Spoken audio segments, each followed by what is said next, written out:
Well, I mean, okay, so the biggest thing for me whenever I've made any of my games, I think people know, is that I love to make a world, and so it's not just, kind of randomly generated or procedural, and we are using procedural technology to have these big play areas, but it's technology that we use to sort of craft the worlds and set the content, and we actually, everywhere sort of has a history and lore, so we're sort of designing the universe, and it doesn't need to be a billion star systems or more than that, because what we're trying to do is have a play area that feels like a believable universe with different character and history, and allow you to do anything from first person. So like the thing that we're showing obviously in the sort of preview of what 3.0 release will be like at the end of this year is sort of the ability to seamlessly go around any of these locations in the star system, from a space station down to a planet, down to a landing location in it, go down into a bazaar, into a cafe, get a mission from a shady mercenary,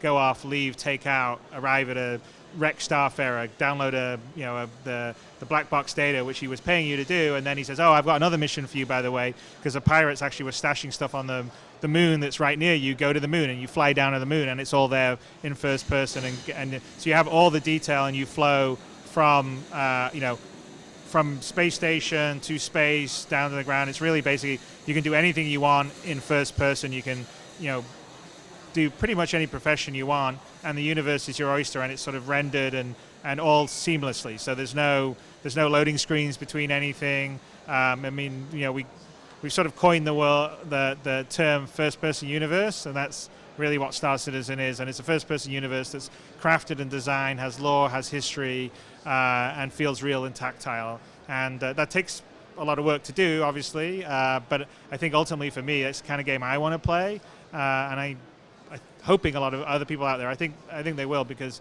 you can, and the demo we saw here, you could sort of feel it had a real character. It sort of felt like it had a purpose, so I'm having a lot of fun with it. It's great.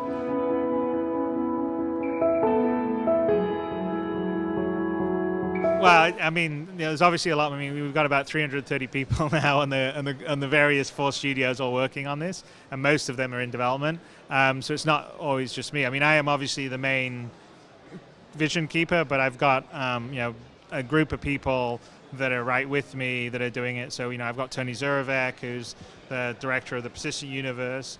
I've got Aaron, who's my brother. I've got Todd Pappy, who's here in Germany, Frankfurt, who's our design director.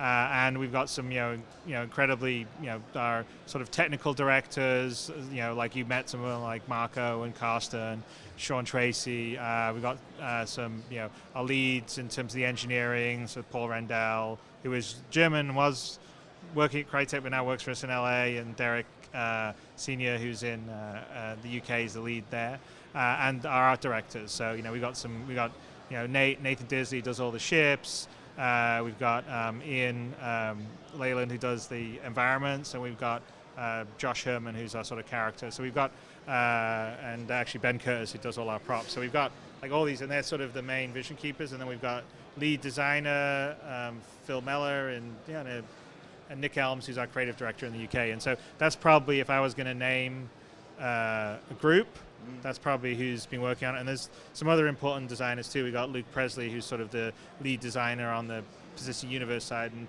helped put all this stuff together. And everyone's done an amazing job. But I'm the one that's saying, all right, I want it all in the world at this detail, at this fidelity. We need to be able to go from here to here. I don't want to have anything blocking loading screens. I want to be able to touch and feel. If I see something on the table, pick it up. I want to take it. I want to take it into my ship, fly it somewhere else, put it down on a moon somewhere, and then it'll be there. So we've been working really hard to sort of achieve that. A lot of the last 2 years really have been spent like working on sort of the refactoring we needed for CryEngine, bringing into 64-bit in terms of precision. We have this zone system which allows us to sort of handle these areas efficiently, and then inside that, what I described, the object containers, where we sort of package up these different sort of areas of density, like whether it's a space station or a landing area, and they can sort of nest in, so we can sort of stream things in and out as you move around. And then we've also been working really hard on like the network stuff. So there's a bunch of stuff that isn't in yet, but will be in by 3.0, and some stuff before that allows us to sort of deal with a lot more players with like less lag and higher fidelity. And then, the interactions, like the item, we have this thing called item 2.0, which in this demo, there was a few things from item 2.0, like picking up the crate and doing stuff. Not all the stuff's there, but by the time 3.0 is all there, which will make the world a lot more interactive. So, a lot of the pieces we've been working on really hard that maybe people haven't been able to appreciate or see are sort of coming together, and they're sort of all, you can see them slotting in. So last year you started to see, okay, well, look, we have a bigger play map, and we have multi-crew and people can fly on each other's ships, but you still only had a space station and a couple other little areas you could visit.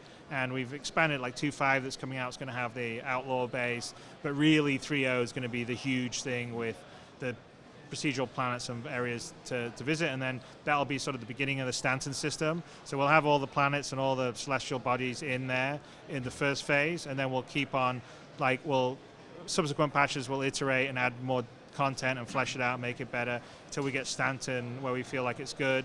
The beginning of 3.0 is going to have the basic professions, so you can sort of haul, trade stuff. You could be a mercenary, a bounty hunter, or a pirate. But then we'll carry on adding sort of more of the secondary and other kind of possessions. When we get that to a certain point, then we'll sort of open up another star system, and that'll be the first time we can jump to another system. But the idea is you should just be able to spend hundreds and hundreds of hours in one star system, because it's built at this sort of fidelity that you can just go between these different locations, trading or fighting pirates or doing whatever you want to do. It's pretty exciting times, And then I also forgot the 2.5 is almost out, but Star Marine will be 2.6, which will be the patch afterwards. That's got some sort of FPS stuff that we haven't got in the current builds that we've shown. That's really quite nice and smooth. So we're really working on the feel of the FPS too, because all these things come together, and then the idea is to make the dream game that you can sort of basically do anything and go anywhere and be who you want. I mean, ultimately, if you want to be a farmer down on a planet, we'll let you sort of do that kind of stuff.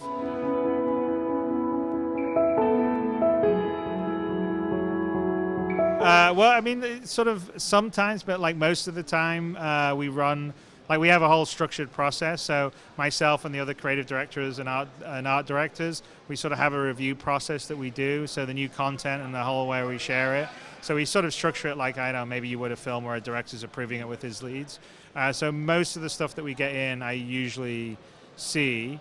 We've got really good people. So a lot of times, I see, but I don't have to say anything because the stuff's great. So usually I'm only saying something if I want to course correct it.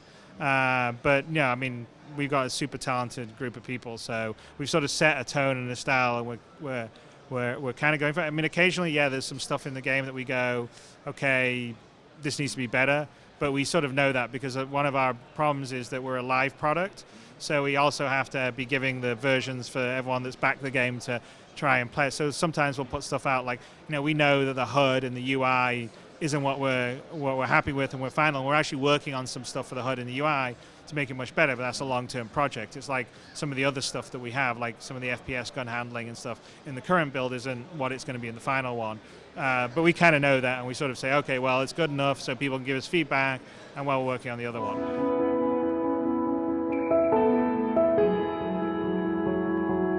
It's a universe. I mean, you guys, but the way I look at it is, we're going to keep working at sort of the basic stuff that we've called out. There's a bunch of additional stuff we'd like to do beyond then, but I kind of view it as a live product. So, even when we say, okay, this is Star Citizen commercial launch, we'll still be adding content, whether it's new locations to visit or ships or equipment or whatever, and probably new mechanics too, and also keeping the graphics technology up to date as much as possible. Because that's kind of what we're doing. If you take a look at the game now and you took a look at the game when we were sort of showing in 2012 or what we showed in 2013 or what we showed in 2014 and last year, you look at the difference in the ships and the rendering and the quality, we're constantly always improving stuff, and I don't think we'll stop that. So my hope is I can just get enough people that like this game and like being in this universe, and it's a healthy enough user base that we make enough money to just keep it all going. And we have our really big talented team continuing to improve and make the same way that EVE Online or World of Warcraft continues to do new content and patches. That's our goal with Star Citizen. And do you see people in 30 years playing Star Citizen?